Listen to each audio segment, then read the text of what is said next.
ពាក់កែងមានការរៀបចំយ៉ាងពិសេសហើយស្ថិតនៅទីតាំងដែលមានសក្តានុពលទៀតរីឯតម្លៃវិញធានាថាពិសេសជូនបងហ្មងបង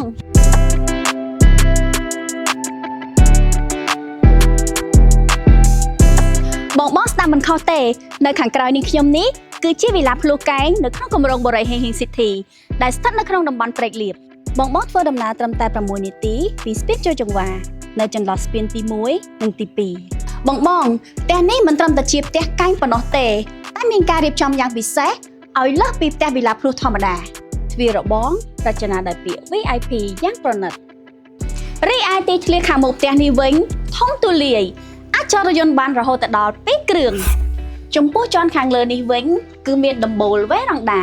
សម្រាប់ការពារកម្ដៅនិងទឹកភ្លៀងអស់បារម្ភពីកម្ដៅនិងពាសសាចូលក្នុងបន្ទប់បានក្រឡេកមកមើលខាងក្រោយជាន់ផ្ទាល់ដីនេះវិញបងយើងបានរៀបចំផ្ទះបាយទៅខាងក្រោយធ្វើឲ្យទីធ្លានេះទូលាយមែនតើសូមបញ្ជាក់ផងដែរបងវិឡាភ្លោះនេះមាន4បន្ទប់គេងនិង5បន្ទប់ទឹកទំហំផ្ទះ6.1 ម៉ែត្រគុណនឹង12ម៉ែត្រកន្លះបងមានចំណាប់អារម្មណ៍អាចមកទស្សនាផ្ទាល់បានឬប្រឹក្សាពីការបង់ប្រាក់បន្ថែមសូមទំនាក់ទំនងមកកាន់លេខទូរស័ព្ទនៅលើអេក្រង់នេះសូមអរគុណបុរីហេងហៀងភាពថ្កុំថ្កើងសម្រាប់ការរស់នៅនិងប្រកបអាជីវកម្ម